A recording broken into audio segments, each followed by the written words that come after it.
before it was too late. I am an old man now. My hands are weak, and my eyes do not see well, but my memories are still strong. Sometimes I sit by the window and think about my past. The wind touches my face, and I remember the days when I was young. There is one story I often remember. It is the story of me and Sophia. I was a young man when I met her. Her name was Sophia. She was not loud or flashy, but there was something about her. She had kind eyes and a warm smile. I saw her one evening at a small cafe near my house. She sat near the window, reading a book. I was too shy to talk to her at first, but something inside me said go. I walked up to her and I said hello. She smiled and we began to talk. That was the start of everything. We fell in love quickly. We would walk in the park for hours. We laughed at silly things. We talked about our dreams. I felt happy with her. After some time, I asked her to marry me. She said yes. We had a small wedding. We were not rich, but we were in love, and that was enough. For a short time, everything felt perfect. But then life became harder. We started to argue. At first, it was over small things, what to eat, where to go, how to spend money. I was impatient and quick to anger. I shouted when I was upset. I slammed doors. Sometimes I broke things. I thought I was strong, but I was just loud. Sophia never shouted back. She cried quietly. She would sit in the dark, her face wet with tears. I didn't understand her silence then. We were hurting each other. Every fight left a scar. I could see pain in her eyes, but I didn't stop. I didn't know how.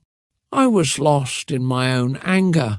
I thought maybe we should end the marriage. Maybe we were not meant for each other. But deep in my heart, I still loved her. I still wanted to fix things. Then one night, after a big fight, I sat alone and thought about everything. I remembered the day I met her, her smile, her gentle voice. I missed that. I missed us. The next morning I said to her, let's try again. Let's fix this. She looked at me, and for a moment I saw hope in her eyes. She said, okay, and that was the beginning of our second chance. We decided to see a counsellor. At first it felt strange. I did not like talking to a stranger about my problems. I thought I was strong enough to fix everything alone, but I was wrong. The counsellor helped us talk, not fight, not shout, just talk.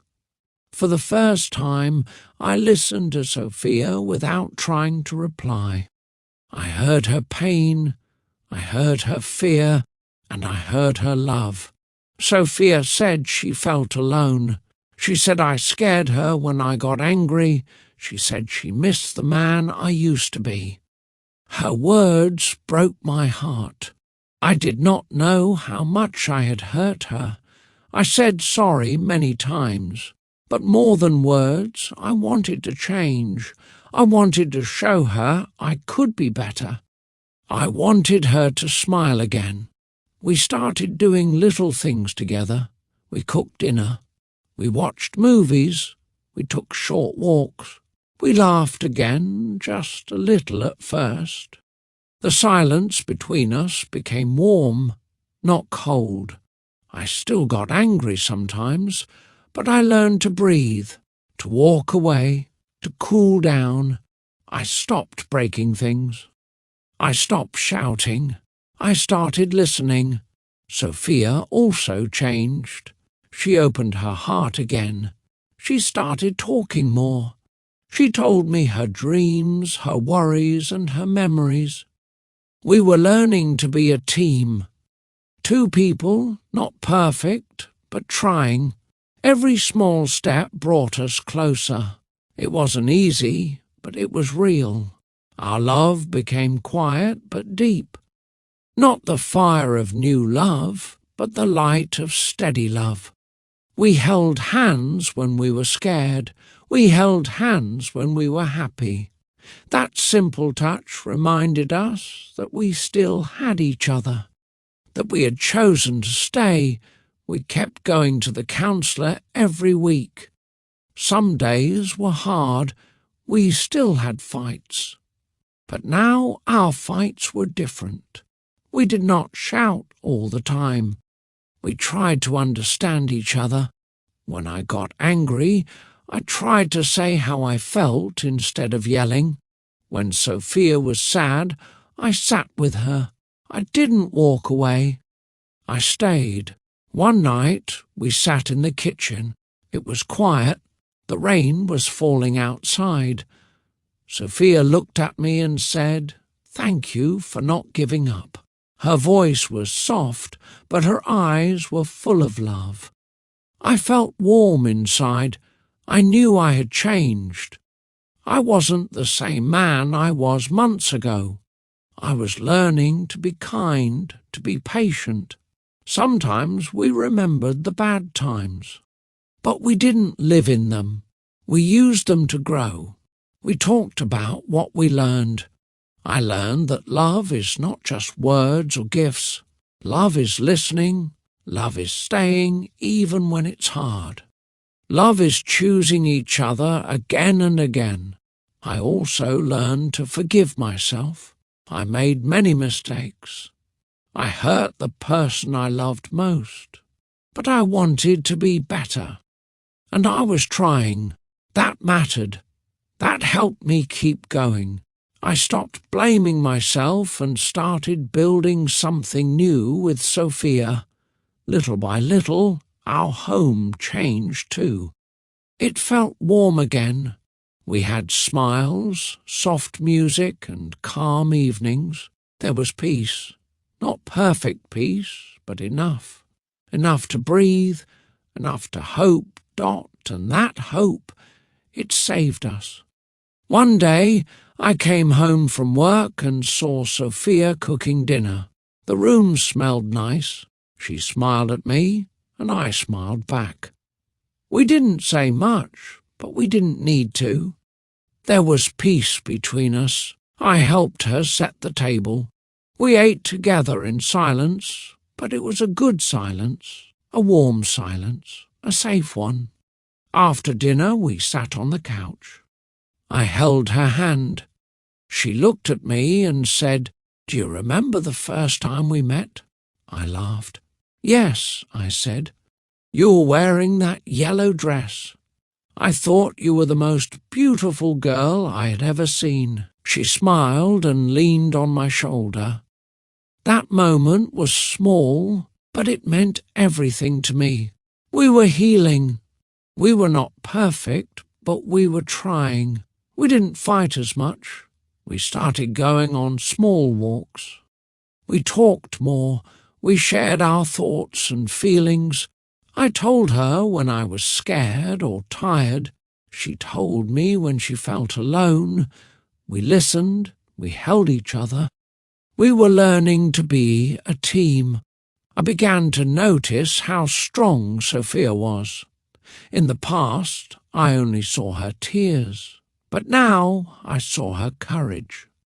She stayed even when it was hard. She loved me even when I didn't love myself. That kind of love changes a man. It changed me. One night I looked at her and said, "I don't want to lose you again." She held my face in her hands and whispered, "Then don't." I promised her that night. No more yelling, no more breaking things, no more walking away. I wanted to stay. I wanted to grow old with her. And so we kept going, together. Days turned into weeks and weeks into months. We still had problems, but now we faced them together. We talked before things got worse. I learned to stay quiet when I was angry. I learned to breathe.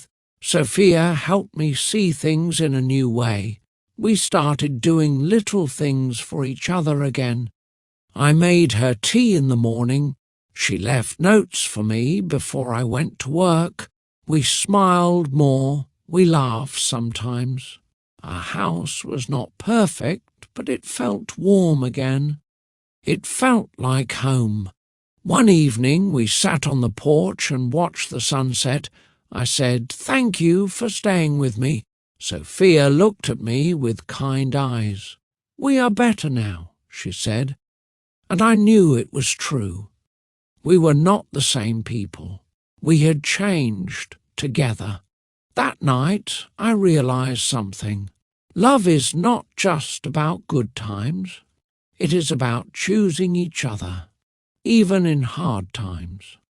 And we chose each other. Again and again, we had come a long way. Now I am an old man. I sit alone in this small room, looking at her photo.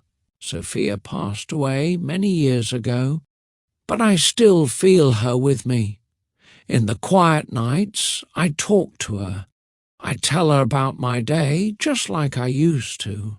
Sometimes I think about the young man I was. I was full of anger, full of pain. I did not know how to love. I hurt the people who loved me.